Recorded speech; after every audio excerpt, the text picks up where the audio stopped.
नमस्कार मित्रांनो, स्वागत आहे पुन्हा एकदा मराठी लाईव्ह चॅनलवरती। तर बघा, आजची बातमी आहे की 10,001 शिक्षकांची भरती होणार। ही भरती पहिल्या टप्प्याची आहे असं आपण म्हणू शकतो, कारण आणखी भरपूर जागा ह्या अपलोड व्हायच्या आहेत। तर पवित्र पोर्टलवर आज 10,001 जागा ज्या आहेत त्या अपलोड झालेल्या आहेत। ह्यामध्ये कोण्या कास्टसाठी किती जागा अपलोड केल्या गेलेल्या आहेत हे मी आपल्याला सांगतो आहे।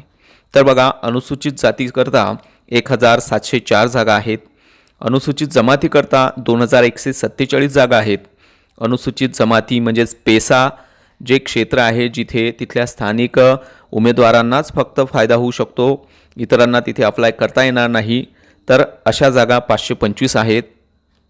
विजय करता 407 जागा आहेत। NTB करता 240, त्याचबरोबर NTC करता 240, NTD करता 199 जागा इथे उपलब्ध आहेत आणि इतर मागासवर्गीयांकरता 1,712 जागा आहेत।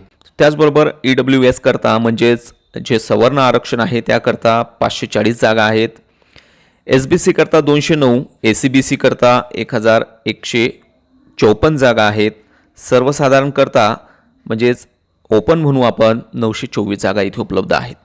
तर बघा मित्रांनो, अशा प्रकारे पहिल्या टप्प्यामध्ये ही 10,001 शिक्षकांची भरती होणार आहे। परंतु सध्या तरी असं वाटतं आहे की सरकारने ज्या प्रकारे आपल्याला सांगितलं होतं की आम्ही 2,000 किंवा 2,200 पर्यंत जागा भरणार आहोत, तर ते इथे सत्यात उतरत नाही आहे।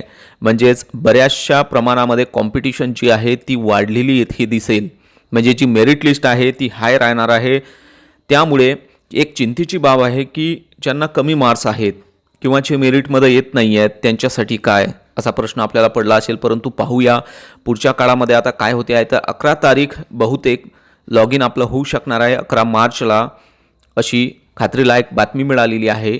तोपर्यंत आपल्याला तिथे लॉग इन करता येणार नाही आहे। फक्त जे अधिकारी आहेत त्यांनाच ह्या ज्या जागा आहेत ह्या पाहता येणार आहेत, म्हणून आपण लॉग इन करून फायद्याचं नाही आहे सध्या तरी। परंतु खात्रीलायक सूत्रानुसार अशा प्रकारे 10,001 ज्या जागा आहेत त्यांची तिथे पोस्टिंग झालेली आहे, म्हणजेच एक प्रकारे तिथे त्या जागा टाकल्या गेलेल्या आहेत, पोस्ट केल्या गेलेल्या आहेत। आणि त्यामुळे आपल्याला असं म्हणता येईल की 10,001च जागा सध्या उपलब्ध आहेत। पुढचा आकडा किती वाढेल हे सांगता येत नाही आहे।